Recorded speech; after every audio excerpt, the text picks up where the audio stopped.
We'll talk about that. It's quite poor.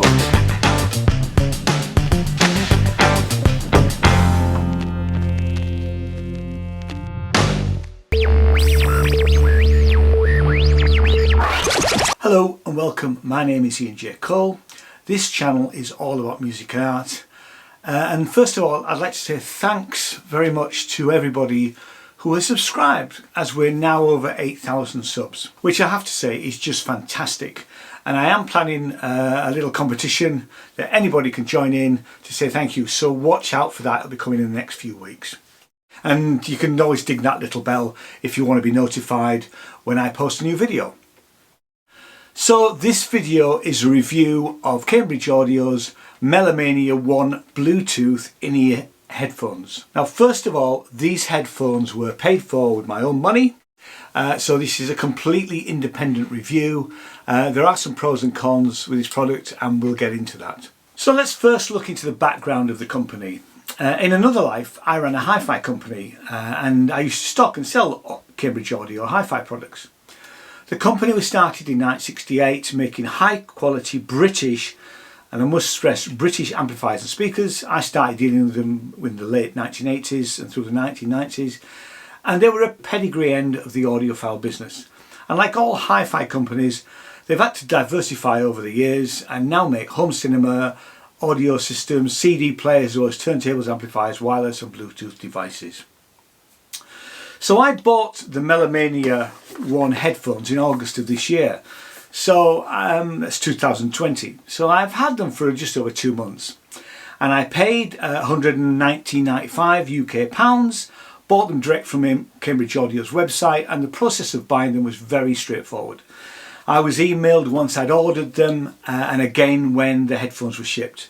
And Cambridge Audio used DPD shipping here in the UK, so it was easy to track the order and it duly arrived 3 or 4 days later. Cambridge Audio's focus is clearly on sound quality above appearance. So there you might say that they're functional is perhaps the best way that it can be described in the way that the Melomania ones look. You can choose stone grey or a black finish. I went for the black ones because I thought the stone grey looked a little strange. The in-ears snap reassuringly into their charging case. And you have a little flourish of lights which shine around the edge of the earpiece when they're in the case. The case is a magnet that keeps the case lid shut and is made of very strong metal. And this case is only marginally bigger than a box of, say, dental floss, so it's ideal to slip in your pocket. And it features a horizontal set of 5 lights which show you the charging level. And I only recharge the case once it gets down to 1 light. The earbuds themselves have 9 hours battery life, plus 4 additional charges from the case, which means they've got an impressive 45 hours of continuous use, which I have to say is absolutely amazing. The Melomanias are longer than some in-ears and they come with 4 tips, 3 silicone and 1 memory foam, and here is the first problem. I found that the silicone tips, they just kept falling out. No matter where I use them, and the memory foam tips, which was better, I still found they still had a habit of falling out occasionally. Now Cambridge Audio do sell a set of 10 large memory foam tips for £10, but they could have included the larger memory tips as standard instead of making me buy them for the extra. So after a few days I ordered the extra tips. It's also worth noting that you can't just use any old tips with the Melomania ones, as they might not fit the case when charging. And there is a company called Comply who specialise in in-ear tips, and you can search for their brand on their website, and I'll put a link in the description, and you can buy Comply Isolation 600 tips which will fit Melomania ones, and you can buy a pack of small, medium and large for £16.39 on Amazon. If you're not sure what size you actually need, and I'll put the description down below. Once I had the larger tips, I found that they were quite tight when they're fitting the case, and taking them in and out of the case it can be a little bit of a faff, especially when you what can sometimes happen is that the tip can get stuck in the case when you pull it out, so you don't have to root around, find the case, put them all back together. Cambridge Audio recommend that you roll the tips in your fingers before putting them in your ears. But I have to say I prefer to actually push them in the ear and then twist them to get a seal. And as with all true wireless in-ears, the size and shape of your ear will dictate to how much this protrudes. I've seen in some other reviews on YouTube saying that the sound was toppy and like bass, and I have to say this really isn't true.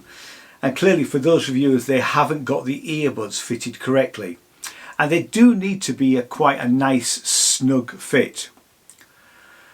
The sound quality in these in-ears is as close as I've come to a really good pair of wired headphones. My studio headphones are Sennheiser HD650 open headphones, and while the Melomanias aren't quite that good, they get fairly close. They provide a flat response like the HD650s, so you can't lift the bass or treble, but they give the best sound quality that I've heard from a wireless pair of headphones. And it's always going to be a compromise when you're sending audio over a wireless or a Bluetooth signal, but these do a great job.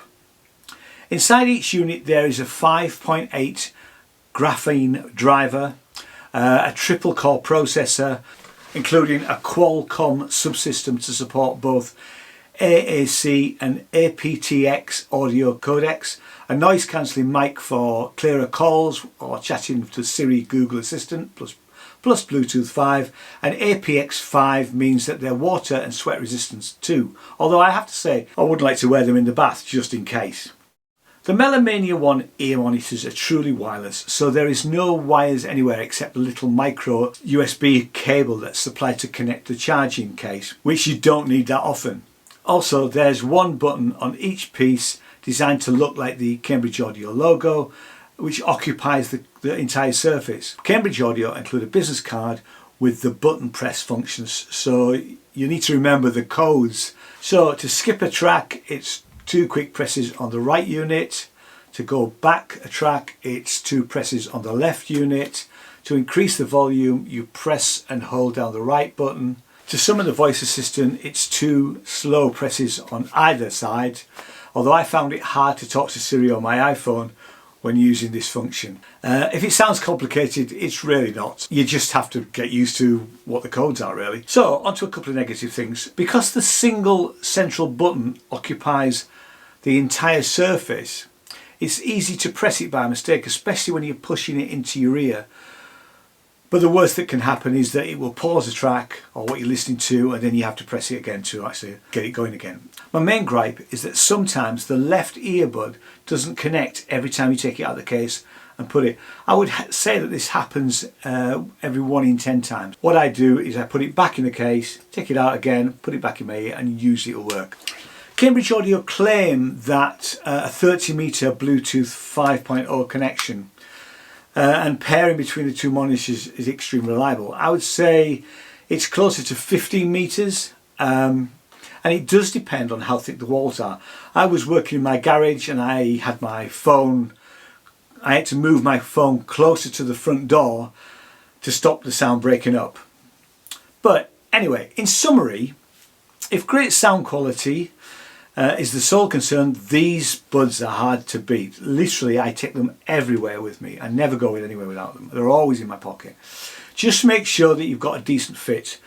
The minor qualms might be down to the length of the earpiece itself, but it's likely that they could be resolved by offering more buds in a greater range of sizes. But the Melomania One's in-ears offer a cohesive, expansive sound that few wireless buds can achieve, certainly at this price. I hope you found this video useful and thanks for watching. I will put links to buy it in the description down below, and to give full disclosure, I do get a small commission from Amazon if you buy it from one of my recommendation links.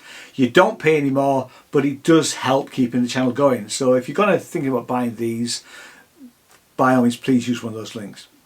And if you'd like to subscribe, that would be fantastic, and a thumbs up is always much appreciated. So thanks very much for watching, and I'll see you next time. Take it easy. Thanks very much. Bye bye.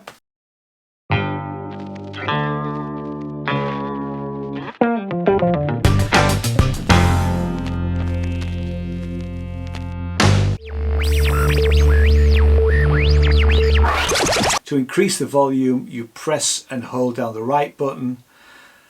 To some of the voice assistants, it's 2 slow presses